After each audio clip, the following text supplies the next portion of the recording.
Welcome back to the channel. We're back with our Edge of Eternities Commander deck profile with Memnon, Uthros Exile. It's a 1/3 with flying that gets a +1/+1 counter anytime an artifact enters the battlefield under our control.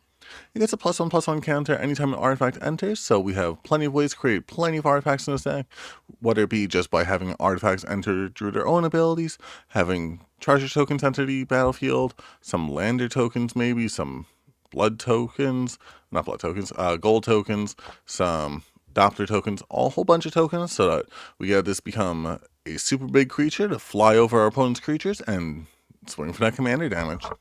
But that's just the general overview of the deck. Let's get into it card by card. Starting us off, we have Animation Module. Whenever one or more +1/+1 counters placed on a permanent you control, pay 1, create a 1/1 servo artifact token. So as long as you have the mana, you pay 1. You have this enter, put the +1/+1 counter, pay the 1, get the servo token, pay the 1, get another servo token, keep on doing it again and again, as long as you got that mana. Arcane Signet as a source for our mana. Diamond Pickaxe, it's an artifact itself, and equipped creature gets +1/+1 and has whenever its creature attacks, create a treasure token. This way it gets a +1/+1 counter before it deals the damage, so you deal a little bit more damage while you're at it. Genesis Chamber, whenever another non-token creature enters the battlefield, if Genesis Chamber is untapped, that creature's controller creates a 1/1 colorless mirror artifact creature token. Pairs pretty well with the other Memnon with this one as well, but just having all those mirrors enter our battlefield under our control equal to that mana value is super helpful with this deck, getting us plenty of +1/+1 counters on Memnon. Is a signet for some mana and an artifact, some mana and an artifact with Mind Stone as well. Panharmonicon, if an artifact or creature entering would cause an ability to happen, it happens an additional time. So, we'll may as well double up on Memnon's ability with this, because Thopter enters, gets 2 +1/+1 counters rather than just the 1. Sensei's Divining Top, an artifact that could enter again and again by putting itself back on top of the library, looking in top 3, drawing a card, putting itself back on top, cast it again and again. Soul Ring for that mana and an artifact, Talisman Creativity for that mana and an artifact. The Ozolith, this way we don't have to worry as much about this creature getting removed, because this way once it is removed, we'll still get those counters onto the Ozolith and put it right back on our commander when we get back on the battlefield. Reaver Cleaver, this way could also give it trample, another way to make sure it deals that damage, and this way when it does that damage, we could get some treasure tokens, pumping it up even more. Uthros Research Craft, whenever you cast an artifact spell, draw a card. We like to do that. This way we get more and more artifacts. And then flying, the spacecraft gets +1/+0 for each artifact you control, potentially making it into another thing to swing for some big damage. You have to station for 12, so it's pretty high cost, but if Memnon gets enough +1/+1 counters, do it all itself.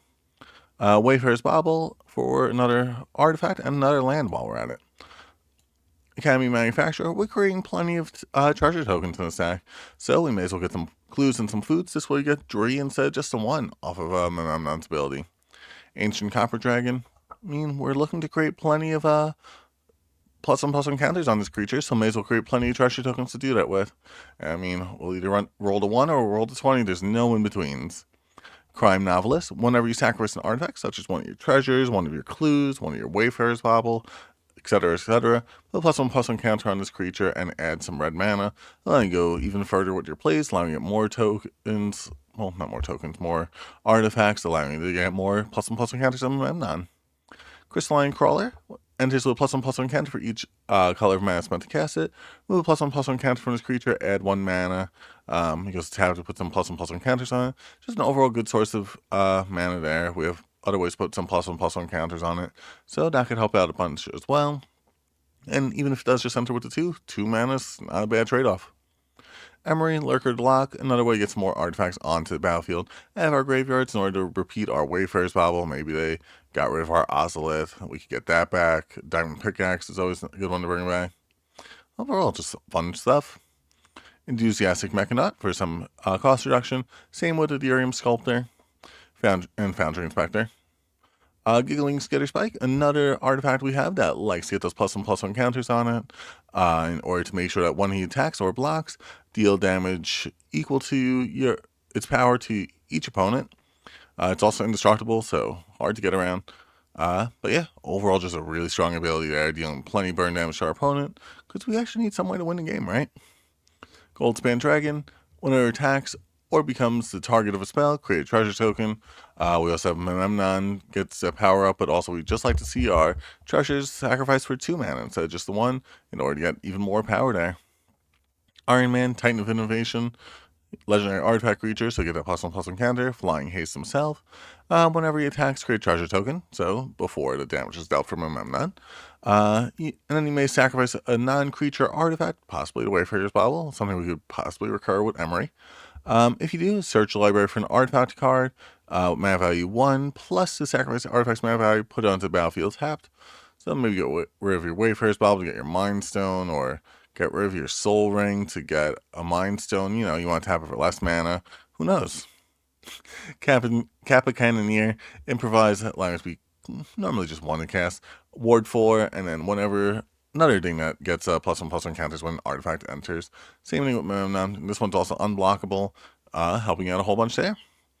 Knuckles the Echidna, Double Strike, Trample, Haste. Whenever 1 or more creatures you control deal combat damage to a player, create a treasure token, creating us plenty of treasure tokens, allowing us to get the Academy Manufacturer bonus, gain those additional +1/+1 counters, and then at the beginning of your upkeep, if you control 30 more artifacts, you win the game. How many artifacts, treasure tokens we're creating, how many Thopters we're creating, it's possible. Not going to happen every game, but it's possible. Market Back Walker enters with X +1/+1 counters on it, which could be a lot, depending on oh wait, actually Memnon's target creature, I just realized.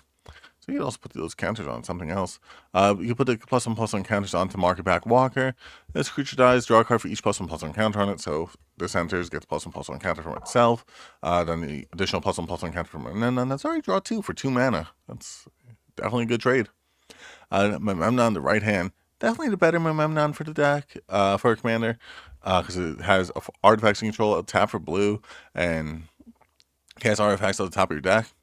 So overall, just 2 really strong abilities there, but still helps out this deck a whole bunch, getting some more artifacts, potentially getting some +1/+1 counters on it. And this one just allows us access to red as well, our main commander. But we do have the deck profile for this one up already. Padim, Console of Innovations, artifacts you control have hexproof. At the beginning of your upkeep, if you control an artifact with the highest mana value or tied for the highest mana value, draw a card. Really, the hexproof we're looking for with this card, but you know, the other could come in handy sometimes. Phyrexian Metamorph, in order to get another artifact on board, potentially a copy of our best one. Pinnacle Emissary, whenever you cast an artifact spell, create a 1/1 draw an artifact creature token with flying. Can only block creatures with flying. But yeah, overall another artifact, another benefit there for our commander. Ragavan, to get those treasure tokens, get some stuff off our opponent's library. We'll have the treasures to cast it, hopefully. But yeah, nice way to get that benefit there. Reckless Fireweaver, we want artifacts entering. And we may as well benefit off of it by dealing 1 damage to each opponent. Maybe we'll get 40 artifacts and deal 40 damage to everyone. Roaming Drone, maybe we just need 20 with Roaming Drone, plus Reckless Fireweaver, plus a nat 20 off of Ancient Copper Dragon, and we're there. But when it enters, choose a creature type, normally your commander's type, which, maybe Jellyfish. If an ability would happen, it happens an additional time. We like to see it get 2 +1/+1 counters rather than just a 1. Scion Master Thopters, whenever you cast an artifact spell, create a 1/1 Thopter, getting you 2 artifacts for the price of 1. Meaning 2 +1/+1 counters. Stormkiln Artist, +1/+0 for each artifact you control. And then whenever you cast or copy an instant or sorcery, create a treasure token, getting you those buffs onto our commander. Stride Hanger Automaton, whenever we create a token, create that many plus a 1/1 Thopter, getting us 2 for the price of 1 once again. Reality Chip, another artifact, allows us to cast spells on top of our deck. Just an overall good artifact, helping us out a whole bunch there. Thought Monitor for some good draw power as an artifact. Threefold Gear Hulk, enters with 3 +1/+1 counters on it, gets some more +1/+1 counters on it with Memnon's ability. Whenever this creature enters or attacks, create a number of 1/1 gnome artifact tokens equal to its power. So that could be quite a large number depending on how many counters we're able to put on this. Urza, Lord High Artificer, give even more buffs to our artifacts, allowing them to tap for the blue mana, get some more constructs anytime this creature enters. But yeah, we're okay with the last ability. It's there though. And then Zorn, in order to get 2 treasures, anytime we create a treasure. This way we get 2 +1/+1 counters with Memnon's ability. Then for enchantments, we have Descent into Avernus. At the beginning of your upkeep, put 2 descent counters on Descent into Avernus, and each player creates X treasure tokens. Deals X damage to each player. Yeah, it's just the beginning of your upkeep. So, that could be quite a few treasure tokens there for us and everyone else. Efficient construction. Whenever you cast an artifact spell, get a 1/1 Thopter, allowing us 2 artifacts for a price of 1 from Memnon's ability. It's getting harder and harder to say Memnon. Mechanized production. For 4 mana, at the beginning of your upkeep, create a token that's a copy of an enchanted artifact. Then, if you control 8 or more artifacts with the same name as one another, you win the game. Could be your treasure tokens. Maybe you got 20 with Ancient Copper Dragon, and hopefully your opponent doesn't have a Vandal Blast, or, just something to remove this enchantment. But yeah, could be an overall just good card, getting us more and more artifacts, more and more benefits from Memnon. Mirrored and Besiege, allowing us some 1/1 mirror artifact creature tokens. Also allows you some draw power if you have the other ability up, but you're going to tend to use the first one to get those +1/+1 counters. Reign of Riches, we have plenty of treasure tokens we're creating, so may as well use them in order to cascade all our spells. Cast from an Iron Man into a Giggling Skitter Spike, maybe. And then sacrifice Giggling Skitter Spike into... I don't know, what do we have for 5? We might not actually have any 5s. Anyway, Thopter Spy Network, anytime at the beginning of your upkeep, create a 1/1 Thopter, getting those +1/+1 counters onto Memnon, and then whenever one or more artifact creatures you control deal combat damage to player, draw a card. We put our +1/+1 counters onto our artifact creature, make it harder for our opponent to want to block it. Then on to the final cards of the deck, we have Access Deny, Counterspell, but also gets us a bunch of 1/1 Thopter creature tokens, allowing us to get those buffs onto Memnon. You could just run a different counterspell, such as an Offer You Can't Refuse, which will also get us 2 treasure tokens if we counter our own spell. Maybe we just cast Pongify, counter Pongify, get us 2 +1/+1 counters. Who knows? Big Score, getting us some treasure tokens along with some draw power. Cast Warp, you shuffle a card back into our deck, hoping we get the best one, or shuffle our opponent's best card back into our deck, and for them to just get right back off the top. Counterspell for a counterspell. Pongify for some removal. Spell Swindle. Counter target spell. Create X treasure tokens where X is that spell's mana value. These are 2 ones that you don't run in many decks, but they just fit here. And then Unexpected Windfall for that draw power and the treasure tokens. We'll go into lands last like we always do. Blasphemous Act for a board wipe. Bress's Bounty in order to have our lands become into treasure tokens, doubling up the amount of mana we have for that turn. Also potentially doubling the amount of +1/+1 counters on Memnon. Pirate's Pillage, draw cards, create treasures. Seize the Spoils, draw cards, create treasures. Strike It Rich, just create a treasure. But overall, all things there is those treasure tokens that'll benefit Memnon. Cast for a little bit of draw power, and Wave Goodbye.